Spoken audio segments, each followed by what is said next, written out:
আকাশ পরিমাণ গুনাহ নিয়ে আমি আল্লাহর দরবারে যদি আসো, আসার পরে নিজের মন থেকে যদি তওবা করো, গুনাহের কারণে লজ্জিত হও, চোখের পানি ছেড়ে দিয়ে আল্লাহর কাছে তওবা করো, আল্লাহকে গুনাহের কথা বলে ক্ষমা চাও, মাফ চাও, আল্লাহ পাক রব্বুল আলামিন বলেন সুম্মাস্তাগফারতানি গফারতু লাক। আমার কাছে আকাশ পরিমাণ গুনাহ নিয়ে এসে বান্দা যদি তওবা করে, আল্লাহ বলেন আমি ওই বান্দার জিন্দেগির গুনাহ মাফ করে দিই। সুবহানাল্লাহ।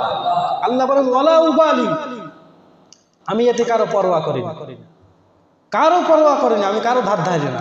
আমার বান্দা গুনাহ করেছে, সে যদি আমার কাছে এসে তওবা করে, আমি তাকে ক্ষমা করব, আমি কারো কি করি না, পরোয়া করি না, ক্ষমা করবই। এজন্য মানবিক কারণে শয়তান ও নফসের ধোঁকায় আমরা সবাই গুনাহ করি। আমাদের গুনাহ করার যোগ্যতা আল্লাহ তাআলা দিয়েছে। ফেরেশতারা তো ফেরেশতা, ফেরেশতাদের ভিতরে গুনাহ করার যোগ্যতা নেই। ওদের খাওয়া নেই, দাওয়া নেই, পেশাব নেই, পায়খানা নেই, স্ত্রী নেই, সন্তান নেই, গুনাহের কোনো টান তাদের ভিতরে নেই। আমাদের ভিতরে আল্লাহ টান দিয়ে দিয়েছে। হতাশ হওয়া যাবে না, নিরাশ হওয়া যাবে না।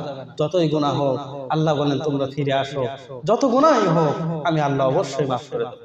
সুবহানাল্লাহ।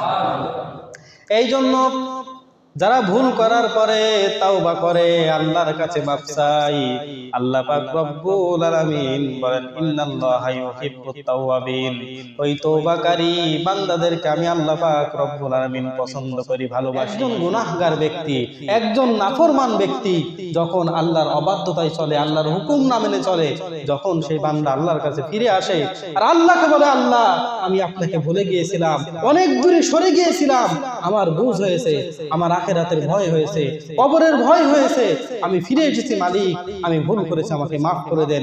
আল্লাহ পাক রব্বুল আলামিন ওই ব্যক্তির উপরে, যে ব্যক্তির মৃত্যু নিশ্চিত হয়ে গিয়েছিল, উট পাওয়ার পরে যত খুশি না হয়, আল্লাহ তাআলা ওই ব্যক্তির উপরে তার থেকে বেশি খুশি হয়ে যায়।